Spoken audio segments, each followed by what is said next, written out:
Hello everybody, great to see so many people here, especially during what's usually a busy time for people to get away and have school holidays, Easter break and so on. So it's great to see you here. We've got an hour together and we're going to be talking about creating a culture of change agents. And I know there's some people whose names I recognize here, so thank you everyone who's coming back. And also if you're here for the first time, I hope you get some value from this session. And my three standard rules of engagement for all of my sessions, and some people will know this already. The first thing is I want to give you some things to think about here. And think big in this session. Make the most of this time that we've got together. Look at what you can do to avoid any interruptions or distractions for the next hour. And think big. And if you need to step it back later when life gets in the way, that's fair enough. Easier that way than the other way around. The second thing is be a bit playful here. So there'll be an opportunity for you to ask questions or opportunities, but also I'll ask you questions, I'll ask you to engage. And in particular today, I'm also going to ask you more than I do usually, to share your experiences with various things as we come along, because I'd like to tap into the collective intelligence of the room, not just what I'm sharing. And the last thing is I want you to have some really practical things that you can take away and put into practice immediately. Okay, let's do a little bit of a Where's Wally here. So I'm curious to know where everyone is. So if you can just type in the chat, we'll be using the chat quite a bit today. If you can type in the chat where you're from. So I know most people are from Australia and New Zealand, from the region. So just type in the chat, please, and we'll see where people are from. Okay, good to see quite a few Perth people here, as well as Southeast Australia.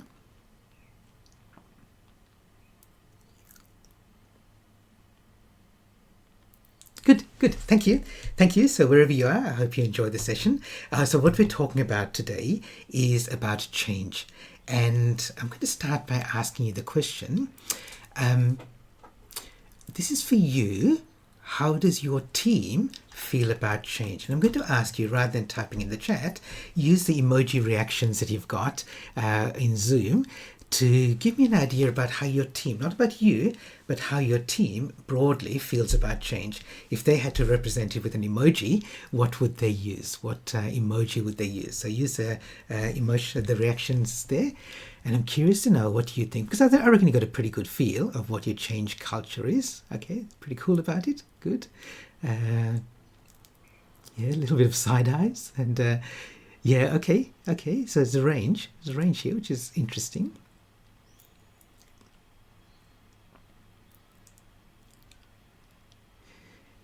Okay, so here's the thing, right? That people are at different levels of being okay with change. And we're going to look at today 6 different levels. And we're going to go through 5 stages of where people are and where you might want to get them to. And by the way, keep using those emojis as we go through. If you see something you like, press a heart button. If I say something funny, give me a smiley emoji, just so we know what the room's thinking, right? So feel free to use them all the way through this session. As I said, people are at different levels when it comes to change. And one of the things that I've found in my presentations is that when I talk about a culture of change, people want different things. Clients want different things. Leaders want different things. So I do a keynote about change and creating a culture of change agents, especially now with AI, because that seems to be a change that many organizations feel is imposed on them. But also I run workshops around change where teaching leaders how to take the next steps to create this change culture. And even when I run my leadership programs, I've got a 2-day program which is called Future Scenarios, helping leaders understand what's coming up in the future. The first day is about doing some outward scanning, but the second day is pretty much how do you bring your people along on the journey? Because there's no point doing all this strategic planning if nothing's going to happen when you finish. Okay, so that's what we're talking about today, and it's part of this bigger picture around the future of work, which is a really big topic at the moment. People are talking about hybrid work, working from home, looking at the direction that work is taking in the future, looking at how you can be innovative and creative, looking at it's not just in your workplace, but how do you bring in people from outside, even temporarily? What sort of mindset and skills do you need for the future of work? How should we reward people appropriately now? And obviously, as I said before, with the future scenarios, understanding what's coming up in the future. And now there's this big focus on AI. And there's a couple of people who, when I asked for what are the challenges you're facing, a couple of people said it was around AI. So let me talk about broadly, if you talk about the future of work, there are these 4 elements. And today we're going to focus on one of them. It'll be pretty obvious, but all of these 4 are intertwined. The first is understanding the work that's coming up in the future. Because if you don't know what's coming up in the future, how are you going to create a culture that's going to be able to do that work? The second part, which is the attract part, is how do you find and nurture and keep the people who are going to do the work that's required? The third part is around AI. So if you're talking about augmenting humans, knowledge workers with machines, it's around AI. Or if you're talking about augmenting physical work with machines, it's with robots. And the last one, which is the one we're going to focus on today, is this adapt. How do you create a culture that not only doesn't resist change, but is open to it, is embracing it, and maybe even leading it? Okay, so there's the 4 elements of the future of work. Obviously, we're going to focus on this one today, because it's all about creating that culture, but they're all intertwined. You need to know what work's coming up. You need to figure out how you're going to work with AI or robots, and you need to have the right people, and all of those things feed into building this culture. So let me ask what I think. Some people will go, this is a really obvious question, but if you go, how much more change can we expect on a scale of 1 to 10? So, just in the last 6 years, we've had a global pandemic.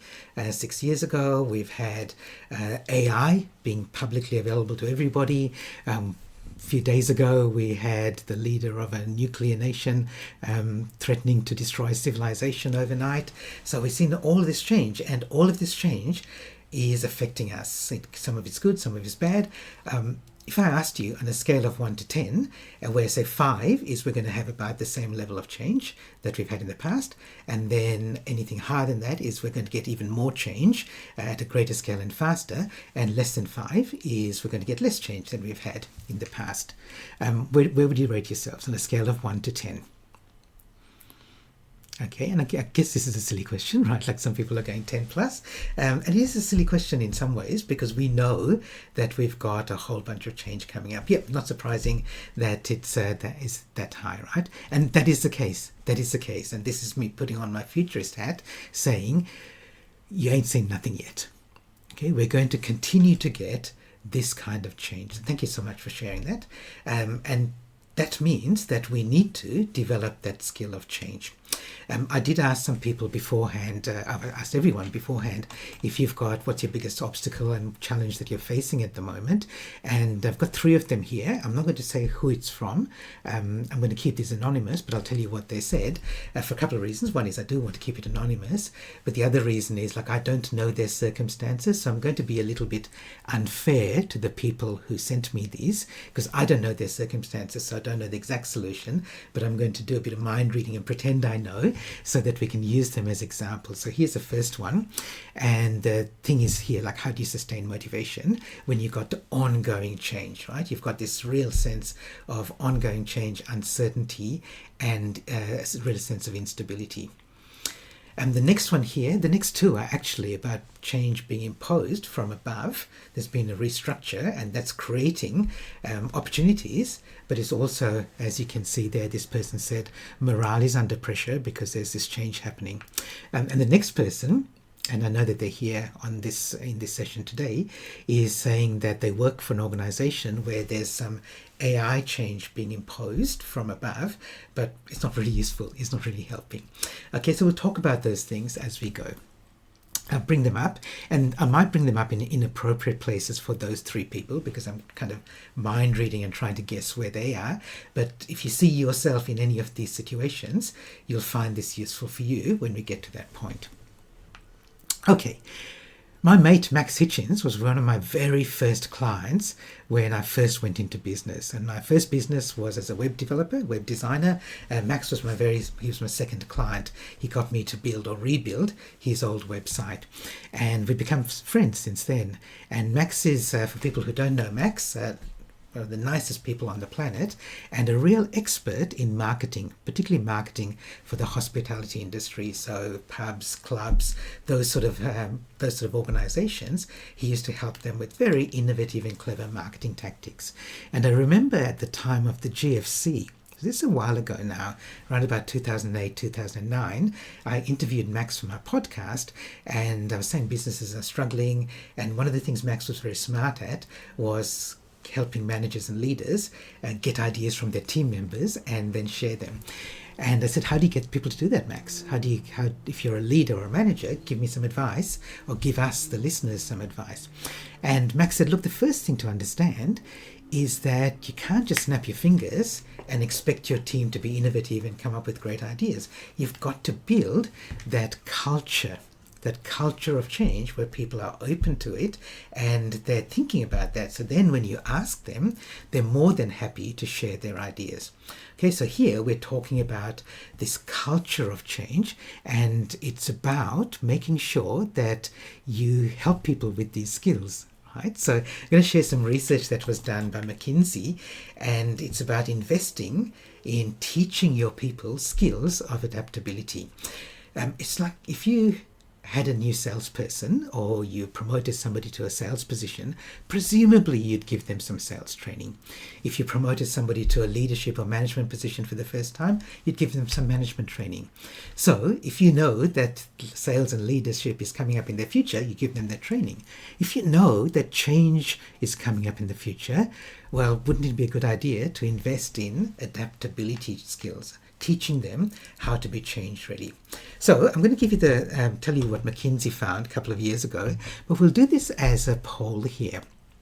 So according to this McKinsey poll, what percentage of employers are investing in adaptability or change programs?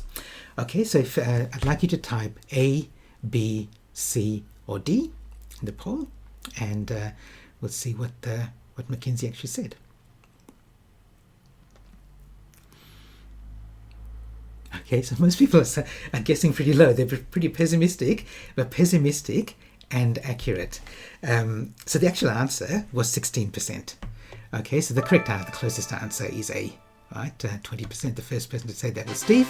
Thank you, Steve, and thanks everyone. So yeah, so people are not, managers and leaders and organizations are not investing in this. And how can you do that? We know this is coming up in the future, and if you really want to build this culture of change, then it starts by giving people the skills that they need. In fact, it starts earlier than that, which we'll get to, but make sure that in part of your professional development for your team, for your people, that you've got this. It's very much about the culture, not just about saying, now we need to change, everybody on board. Okay, so I'm going to talk very soon about 6 different cultures, 6 different words that describe what your team might be feeling, what your culture might be, and then we'll go through each of them. But before I do that, I'm going to ask you. So if I said to you, how would you describe your culture when it comes to change in a word or two? What sort of word would you use?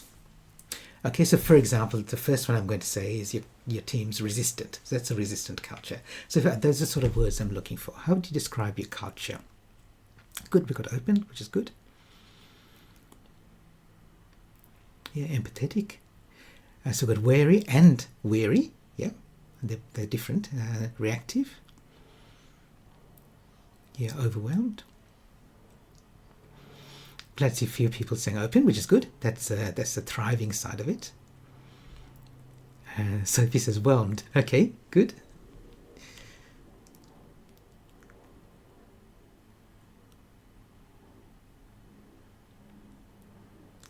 Okay, here's one that's a bit long for the word cloud. It says unthinking. There's no thought put into handling change. Okay, and then frustrated. Okay, thank you. Thanks for sharing that. So let me share with you in my book, Disruption by Design, the key concept of that book, and I'm not suggesting you go out and buy it, even though it is available on Kindle. The key concept of that book is disruption is exactly the same as innovation. Disruption and innovation are both the same thing. They're both about change. It's just disruption when change is happening to you and you're trying to survive, and it's innovation when you're creating the change and you're open to change, and that's when you thrive. So if you look at these 6 levels of cultures when it comes to change, are you in a surviving culture or a thriving culture? So let me explain what each of these is, and then I'll ask you to type in the chat which of them most closely aligns with where your culture is at the moment.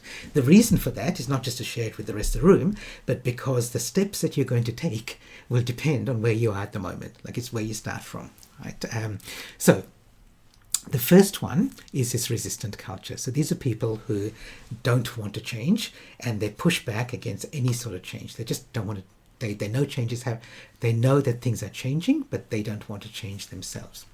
Okay, so just keep in mind, is that representative of your team as a whole? Obviously, different people at different levels, but is your team resistant? And the next one is the reluctant culture. So they go, yeah, look, we know change is happening, but you've got to drag me kicking and screaming to make things happen. Okay, so they'll do it, but they'll do it reluctantly because they feel if they don't, they lose a job, or there's going to be some penalty that's greater than them actually forcing themselves to change. And the next one is a compliant culture. So compliant people will go, yep, okay, I know change is happening. Tell me what to do and I'll just do it. Okay, as long as you tell me what to do, I'll do it. So that's compliant. So those 3 are on the surviving end of that scale. Then we start looking at the more positive ones. So this is thriving or engaged. Okay, so all of these 3 are about being engaged. So this one, proactive, is where people are actually coming up with ideas. So maybe at a staff meeting you say, who's got an idea? And instead of them being dead silence, somebody will share an idea, or they'll come up to you privately. So they're being proactive now. They're thinking about ways to make their workplace and their work and their ultimate outcomes for the organization better. You may be there. The next one is they're empowered. So they're not just giving you ideas, but they feel empowered to actually act on their ideas, their initiatives. Maybe they check in with you, but they also feel that I've got the skills to do stuff and maybe mobilize a group of my team members and do something. They don't always have to rely on just pushing information up the hierarchy and hope that it gets actioned.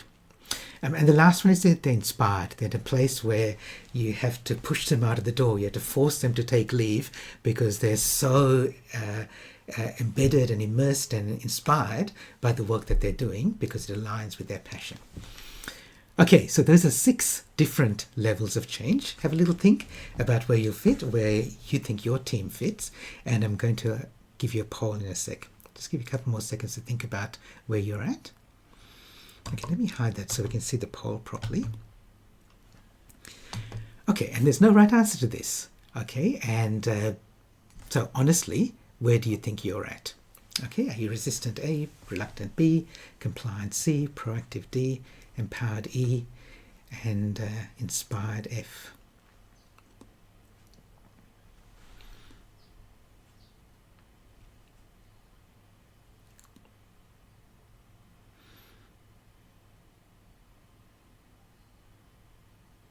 Okay, all right. So most people are kind of at the, compliant to proactive. Okay, good. So kind of at the, like, teetering at this edge of going, we're surviving, but we're also getting people who are being proactive, which is good. Okay, so let's look at, and we'll spend our time more on those 3 in the middle. Okay, I'll go through them, but what you've told me now is that let's spend a little bit of time on resistant, but not a lot. We'll spend most of our time on B, C, D, and a little bit of time on E and F. Okay, so that's how we'll manage our time today. Okay, there's this legend from Greek mythology about Sisyphus. So Sisyphus is a king who angered the gods, and according to the myth, so what they did was they gave him a task which was a never-ending task. And the task, some people will have heard of this, is Sisyphus, he was given a big rock and he had to push it up a hill, and when it got to the top of the hill, just before it reached the top, it would just roll down. Magically, it would roll down to the bottom. He had to go to the bottom, roll, take the rock, push it up the hill, it would roll down. Rock goes up the hill, and then it rolls down. Okay, this, of course, we know as the birth of rock and roll. Come on, people. I'm trying my hardest here. Not even one smiley emoji for that. Okay. Oh, it's too late now. Yeah, okay. All right, so I wonder whether there are people in your team who feel like they're Sisyphus. Okay, there's all these change initiatives happening, and what's happening is that they feel like, okay, we need to change, but all we're doing is rolling the rock up a different hill, or we're rolling the rock faster. So we get told we can use Microsoft Copilot to write our emails faster and be more efficient, and that just means we get more emails. Right? That's a Sisyphus feeling when you've got that culture. Okay, so just keep that in mind. Just keep that in mind with any change initiative that you're doing. I wonder whether there are people in your team who, whether they know about Sisyphus or not, feel that all they do every day is roll a rock up a hill, and then it rolls down, and then they have to push it up again and over again, and that's their work life. Okay, just keep that in mind. Okay, Yen Wee says we're too jaded. Yeah, okay. Okay, let's look at these areas, and we won't spend too much time on the first one, which is going from resistant to reluctant, because you said that you don't have people who are resistant. So you don't have a culture that's resistant. But that's really good that you don't have that, obviously. But the real reason that I think that's really good is if everyone's resistant, it's very hard for people to see examples of where change is working and where change is good. Because if you've got people in your team who are resistant, then what you want to do is not focus on them, but focus on the others and find little small examples of change happening. So there's a really good book called Switch by Chip and Dan Heath. Can I just check how many people are familiar with that book? Do you know the book? Can you just type in yes or no in the chat? By Chip and Dan Heath.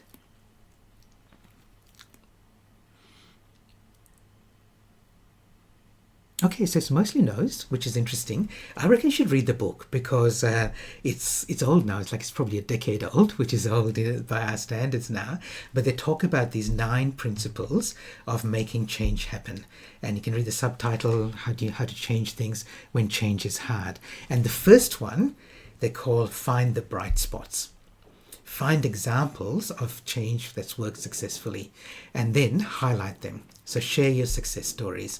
So I'm going to ask you in a minute how you share your success stories so that you bring the people who are resistant, at least they can see that maybe there's a possibility for me. And if I just do something small, it might help them move to the next stage or the next stages. Okay, so I'll give you 2 examples, 2 simple examples from my clients. One was one that takes a little bit more work, and the second one is something that can take almost no work at all because you've probably got the infrastructure for it. So this first one was an organization that does a whole bunch of community services. They do aged care, childcare, disability services, and I did an innovation program with their leaders. And normally what I do is I'd ask an organization, if they're doing this leadership program, to send me 1 or 2 people from each department, and I work with them over 3 or 4 months. This CEO said, look, don't worry about that. Why don't we get all the leaders together and we'll run some innovation program.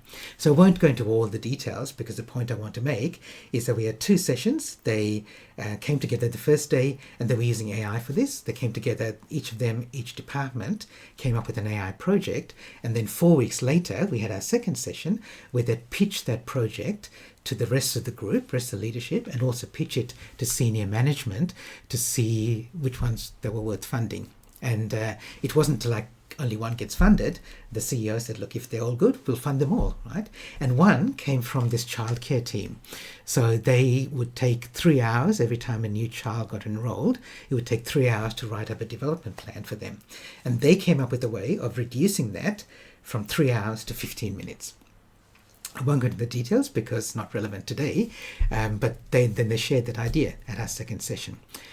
And then when they said any questions, somebody from the aged care team said, look, I don't have a question, but can we talk to you later? Because every time a new resident enrolls, becomes a resident at one of our homes, we need to write a support plan for them. We can take your idea and adapt it. And then the HR team said, oh, we also talk to you, because we don't, we have a similar situation. We don't have a formula or a template whenever we get a new employee and we're writing a career plan for them. It takes a long time. Can we adapt your idea? So it's I loved the original idea, but I loved even more that this leadership team shared it and other people picked up on that idea. Now, none of them were resistant, but the sharing of ideas made it easy for other people to pick up on and for them to create change faster than if they were just doing it themselves. And the second example is a simple one. This is another client I was working with. They were doing innovation and being more customer centric, all really good stuff. And they had an online, basically an online suggestion board. And the idea was that if they wanted something done from another department, they'd post it to this online suggestion board, and somebody in the other department would pick it up and say, I can do this, and they'd do it. So you might see the problem with this. Like, people are so busy doing their own stuff that they didn't have time to pick up other people's stuff as well. They were going to get rid of it, and I suggested a slight tweak to it. I said, instead of doing as a suggestion board, why don't we adopt the bright spots idea and use it as a success stories board. So anyone who did something and it worked, they'd post. And like all these bulletin boards, people would have these likes and shares and comments, and it worked really well, and it showed other people in the organization ways that ideas that worked, and sometimes they could adopt it, and even if they couldn't adopt the idea, they just saw a lot of people doing positive things in the organization. Okay, and it just changed their thinking. And so, what are you doing? What are you doing? How do you share success stories in your team?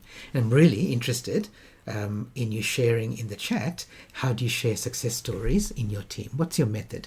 Is it getting people together and asking people at the start of a meeting, share anything positive that you've done this week? Is it having an online bulletin board like this organization did? What else? What are you doing?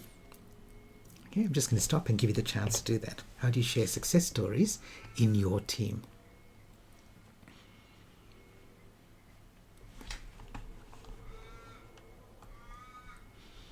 Yeah, got team meetings from Rob and from Alison.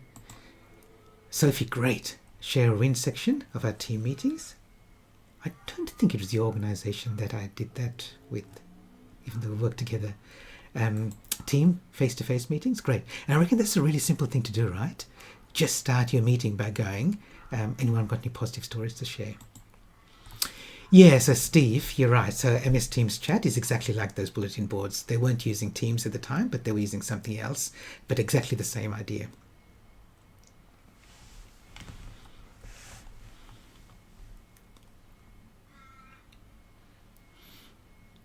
Great. Okay, so this is a bit where I said I'm going to ask you to share your intelligence and your ideas for everybody else to learn from. Okay, even the people watching the recording can then learn from the ideas that everyone else is sharing, which is good. Okay, as I said, we won't spend a lot of time on that one. Let's move on to this second one here. The second one is going from reluctant to compliant. So what do compliant people do? They follow processes. So what you want to give them is you want to give them processes.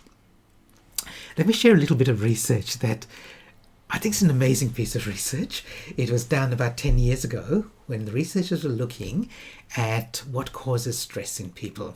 So they set up this experiment. It was like a computer game, and what all the participants were asked to do, there were a whole bunch of rocks on the screen. Like, I've got 6 here, but they had like 50 or 60, and they had to click the rocks in turn very quickly, and every time you clicked a rock, it turned over, and if there's nothing beneath it, fine. You got a point.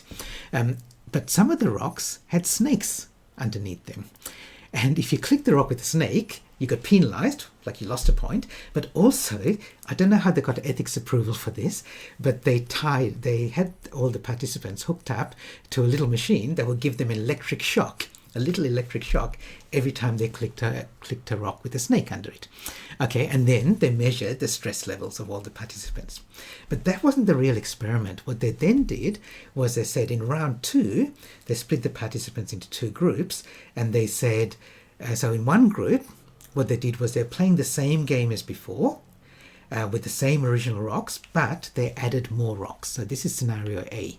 So they added more rocks to this system, and you're playing the same game. And there were so many that, like, sometimes you could remember the previous rocks that didn't have snakes, but maybe you couldn't. So there were more rocks, and some of those new rocks had snakes under them.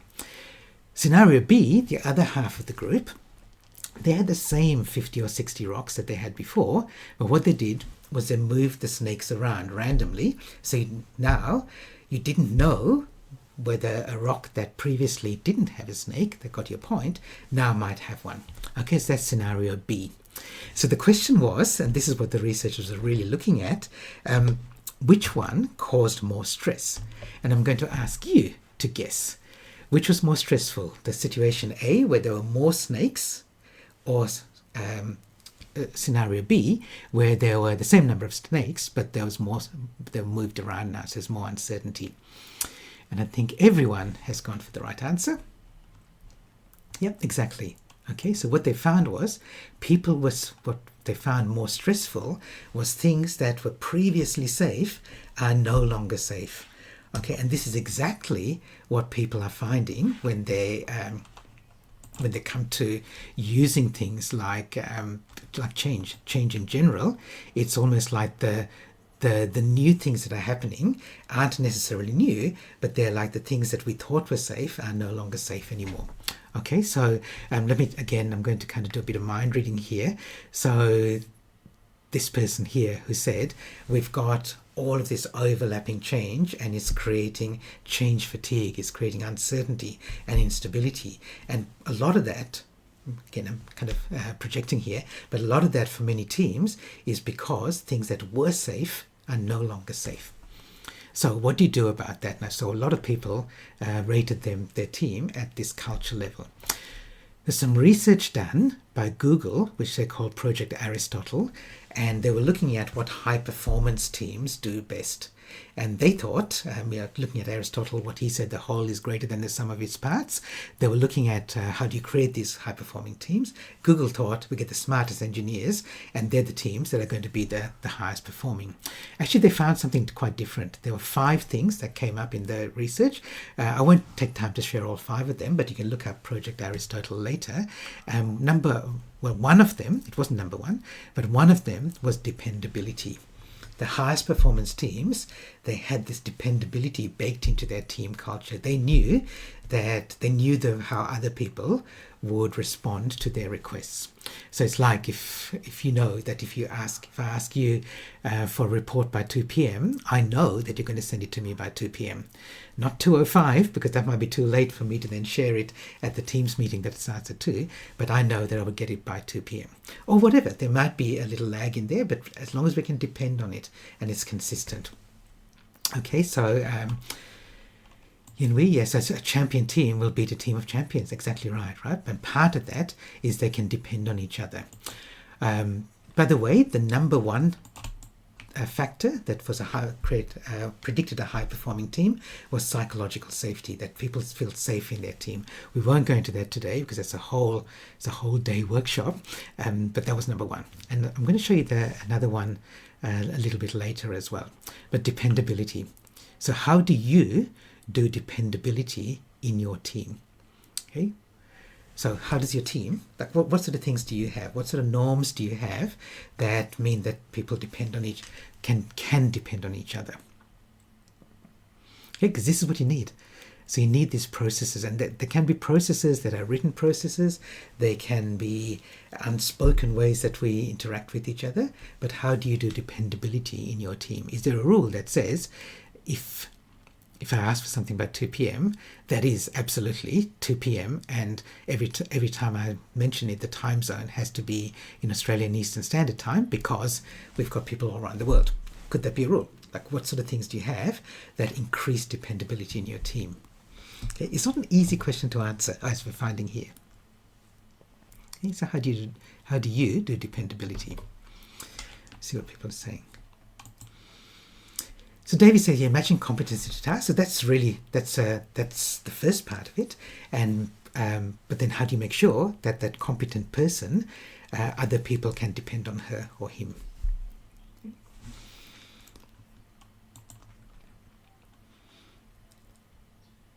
Sophie says, recap my actions, recap their actions. Good. Okay, so then you know what everyone's agreed on. Rob says, everyone counts and brings something different to the table. Yes, so actually valuing the diversity and doing the inclusion part of diversity.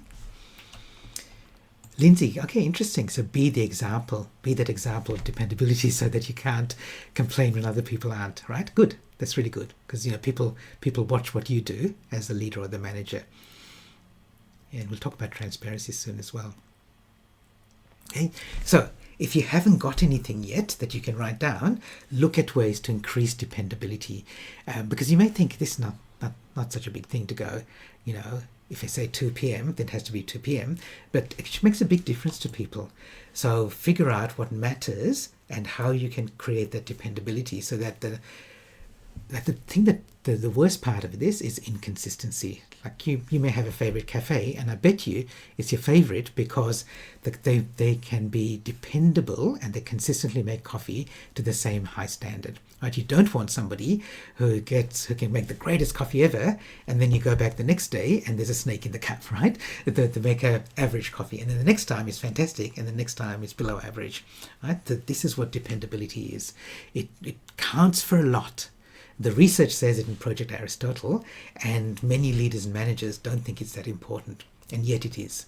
Right? Especially when there's all this other change going on, what rules are you putting in place to improve dependability in your team? Okay, we use a tool in recruitment for the leadership team that measures dependability. Great, Ray. Yeah, fantastic. So what's your change culture like now? Remember the map that we had at the start, the 6 steps. So we're at the stage now where we're going from compliant to proactive. Before we get there, before I talk about that, because this was the biggest area, right? Your people are compliant, you want them to be proactive. I actually want to know, do you really want your people to be proactive right now? Do you? Right?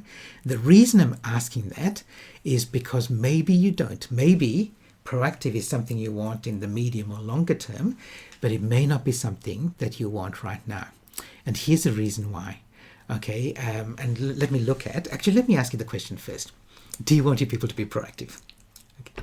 Let me ask you the question. So I'm going to ask you, give me a yes or a no in the chat. Do you want your people to be proactive?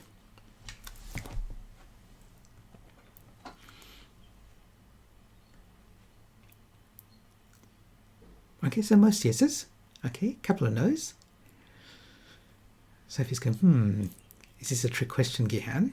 It's not a trick question. I know you didn't say that, but it's not a trick question, but I think it's an interesting question to consider. Because if you're thinking about, let's take these 2 examples here.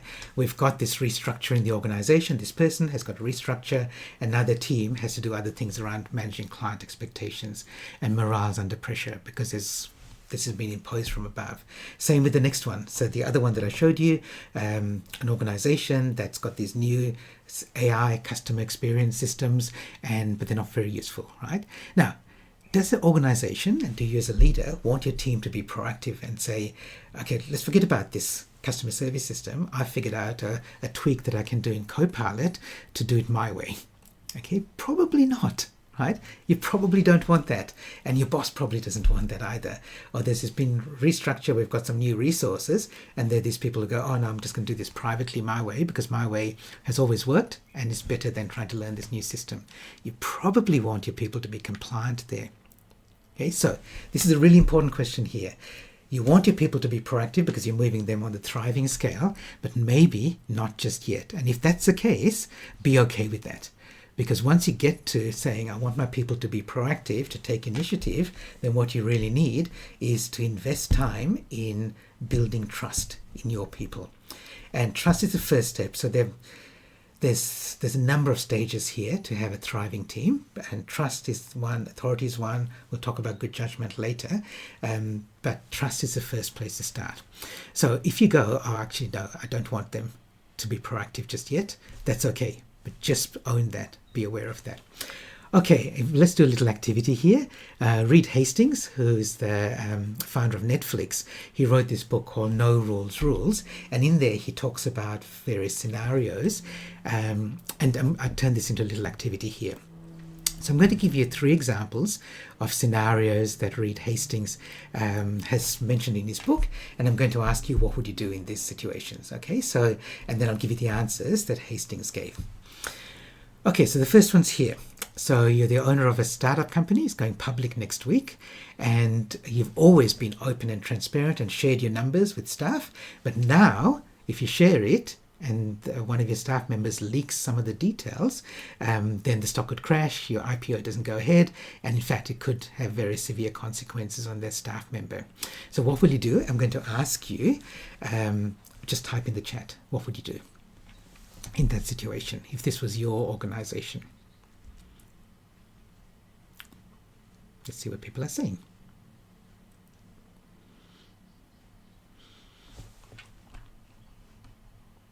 Roger says share. Fran says the opposite, don't share. Ashlyn says high-level summary.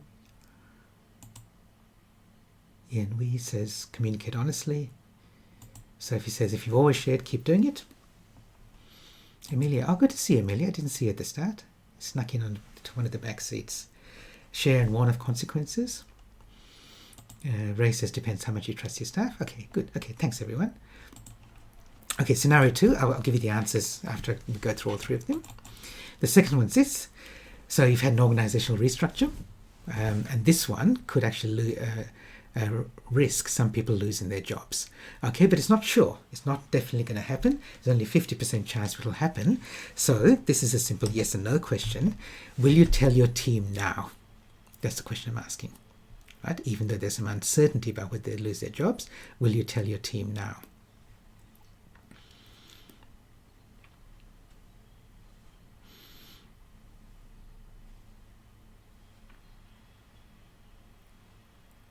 Okay, so most people say yes, or the majority of people say yes.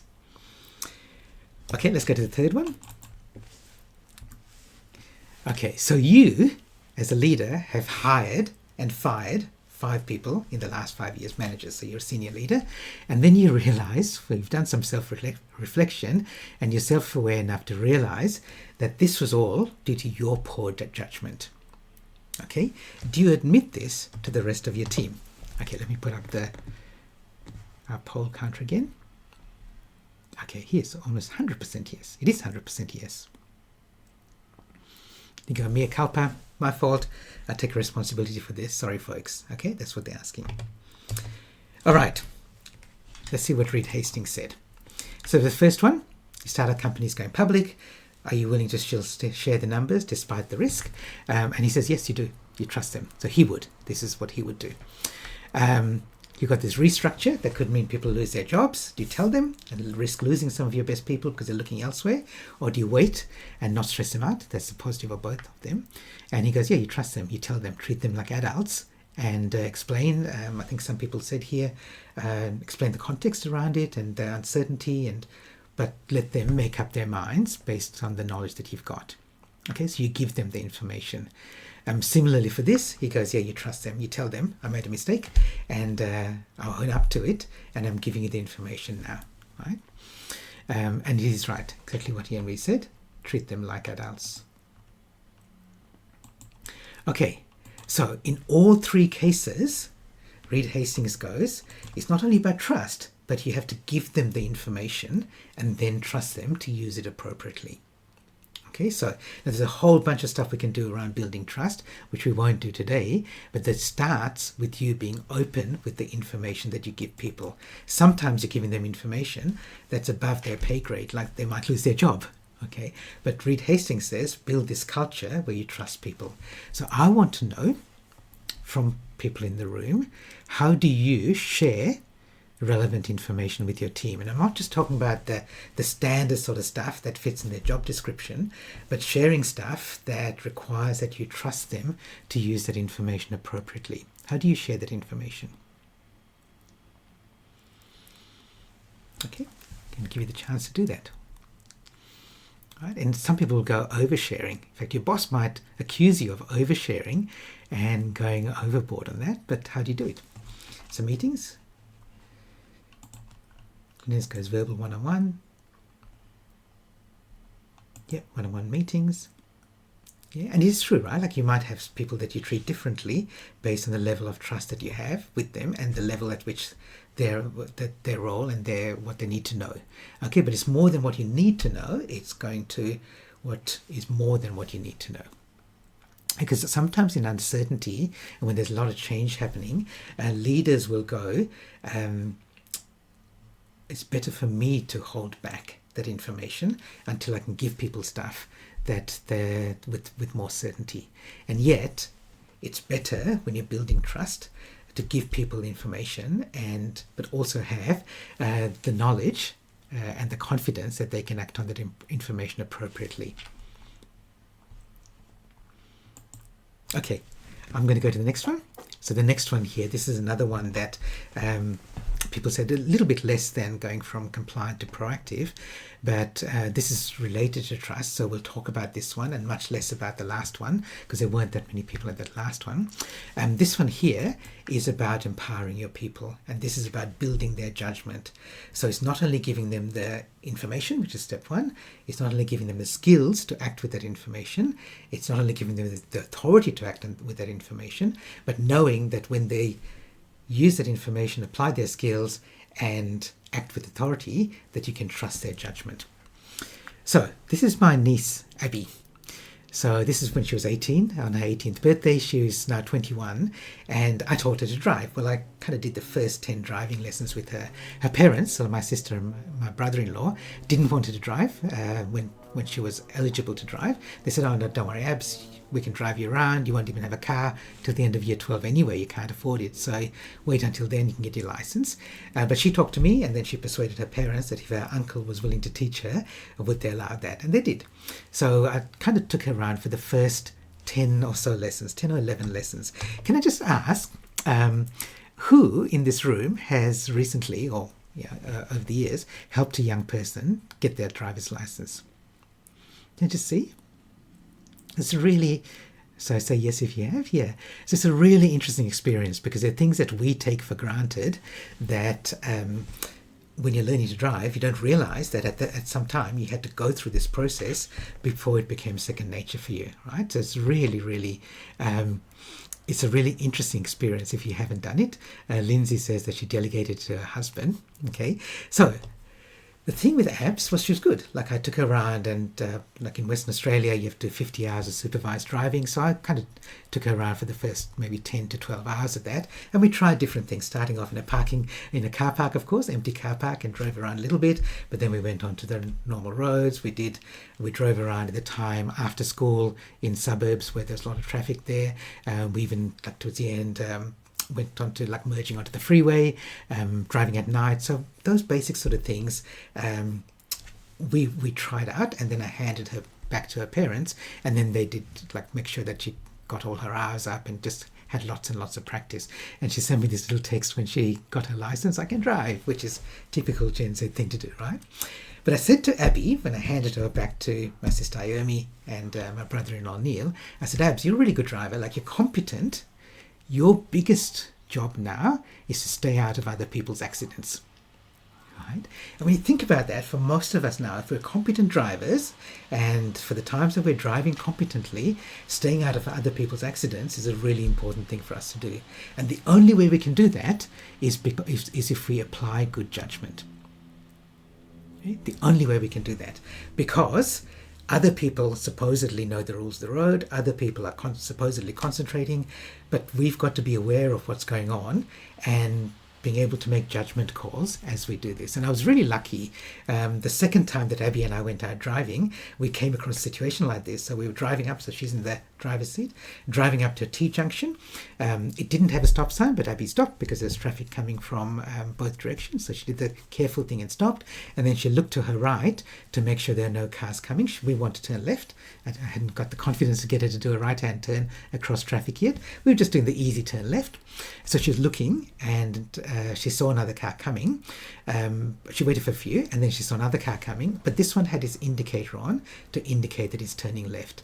So if they turned left, no problem, because it wouldn't have been a problem for us. But I said, Abby, wait, don't turn until you're 100% sure that this person is actually going to turn left.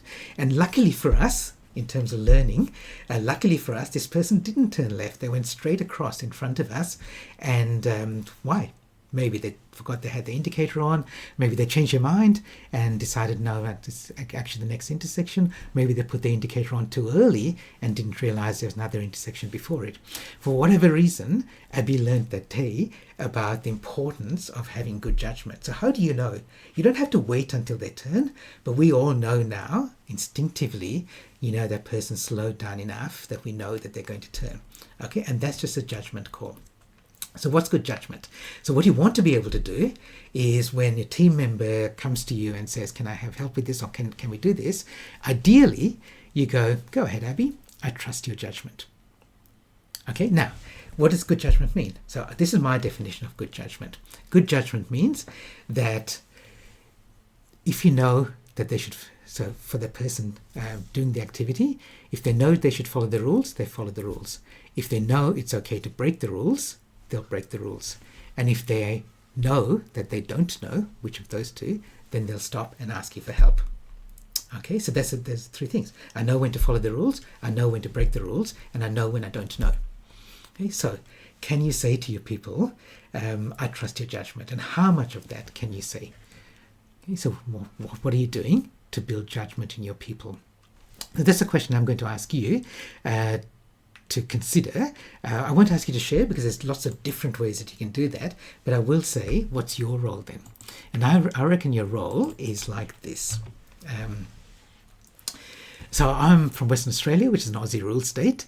I don't use many sporting analogies or sporting stories in my presentations, but I think this one fits really well. So if you're not an Aussie rules fan, let me explain this situation to you and you'll understand. So you can see in this photo, there's the guy on the right with his back to us who's running with the ball. And his mate in the middle is shoving his opponent out of the way.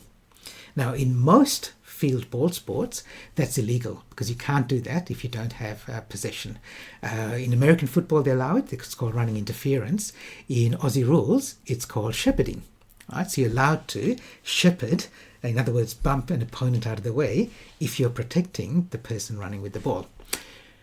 So I reckon for us as leaders and managers, our job is to give people the skills to run with the ball and shepherd them, so that remove obstacles from their path. And in a footy game, everyone can shepherd and everyone does shepherd. And in a workplace, that should be the case as well. But especially if you're a leader or a manager, then a big part of our job is to be a shepherd for our team. Okay? And for other people in our team. Tin, the military analogy, giving air cover. So I did one simple example is when I talk about AI and I say you should have an AI champion for your team. And part of your job is to obviously identify the champion and provide them the resources and the support they need, but also shepherd for them so that their peers and your peers will accept them as the AI champion for your team. Just one simple example. Okay, I won't ask you to share exactly what you're doing to help your team members build good judgment, but I will suggest that one of the things you should think about is helping your team members build that good judgment. Okay, we'll do the last one, and this was one that there were a few people who said, my team is inspired and I've got that inspired culture, and what you want to do is give people a work that's got meaning. So it's meaningful work. And in fact, if you think about, if you go back to that Project Aristotle, among those five factors that create a high performance team. One of them was meaning. So they've got work that's meaningful. And some people think of this as purpose, that they've got a purpose. I actually think it's slightly different. So your organization might have a purpose, and people working there might have a passion. Meaning is when their passion aligns with your purpose. Okay, so that's when you've got work that has meaning. So the example that I use, and I'll use it here today, is like an AI company. This is Professor Fei Li. She's one of the leading AI researchers in the world. She's a real AI expert, not like a tech bro who just wants to pump up his stock price. But she's been at the leading edge of AI for a long time. And she said this: AI is for people. So the purpose of AI should be to serve humanity. Now, I agree with that, and I'm aligned with that, and I'll choose to work with organizations who are also aligned with that, who are using AI to improve the lives of people. And there may be employees in an organization, and they're being told to use AI, and if they have this similar sort of view as Fei Li and Gihan Perera, then they go, yeah, this is really good. This is useful. I'm energized by this. I'm motivated by it, because this is how I think AI should be used. On the other hand, there may be other organizations who go, oh, we need to use AI to replace people because AI is going to be cheaper and it'll let us, I don't know, pull minerals out of the ground faster. And what we really care about is the profits and our share price. Now, look, that's fine. Like, I'm not, well, I am. I don't agree with that, but I'm not aligned with that. But I can see organizations that are. And then if you have staff who are going, no, we want AI to serve humanity, that's not going to be aligned. So what's the alignment? And that's what you're looking for here. So the question I have for you, and I will ask you this, is how do you know what inspires your team members?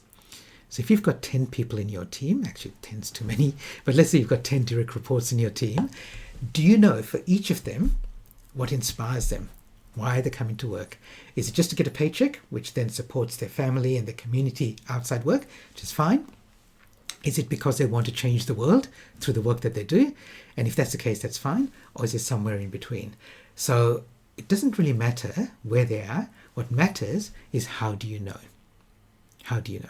Okay, so Ashlyn shared, I actually don't know what print profiles are, Ashlyn. It's good that you're doing that.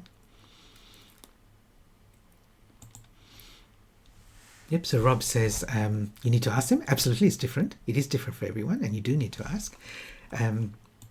Jocelyn says good performance reviews and one-on-ones. So I will take your good performance reviews, Jocelyn, and raise it.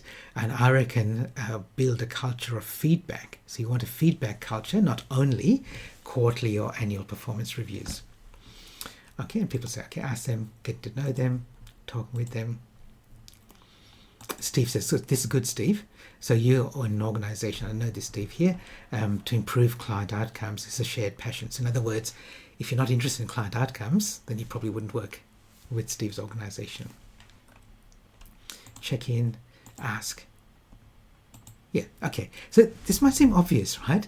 But you'd be surprised at the number of managers and leaders who, when I ask them this question, they don't know. They never thought about asking what you're passionate about, why you're here. They might have asked it in the initial interview, but they don't continually ask and make sure that whatever they're doing in the organization is still aligned with people's what people want when it comes to meaning. Sophie, let me add one more, because Sophie says, yeah, what interests you about this project? Yep. Good. So if you haven't looked at Project Aristotle, I think it's worth doing. I've talked about, well, really only talked about two and a half, but it is worth looking at.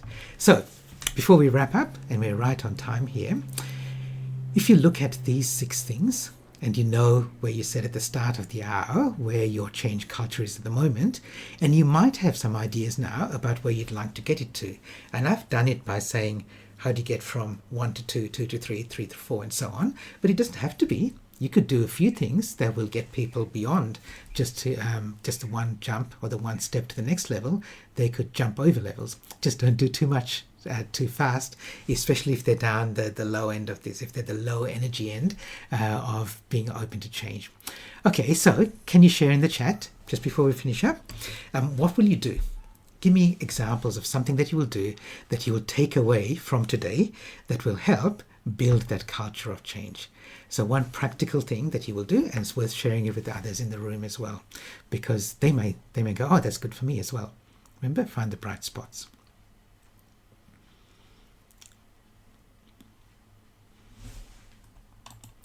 Success stories. Thanks, Alison. Ask different questions. Interesting, Ray.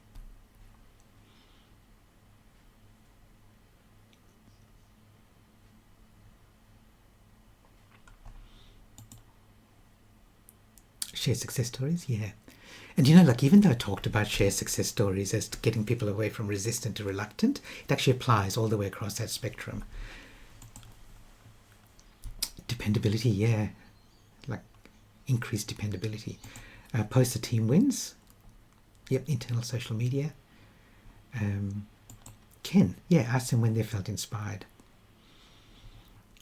Clear says make the team aware and feel safe to provide feedback. Good.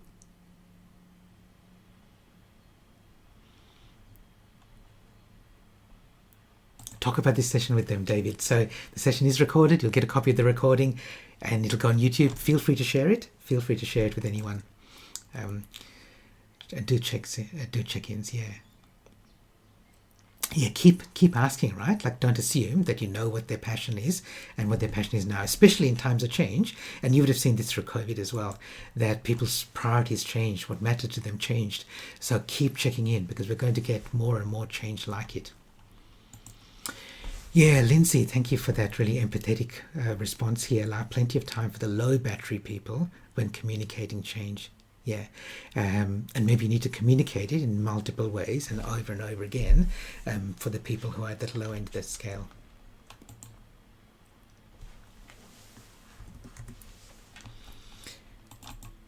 Great. Okay, thank you everyone. We're just on time, which is perfect. Thank you so much for engaging. Thank you so much for taking part.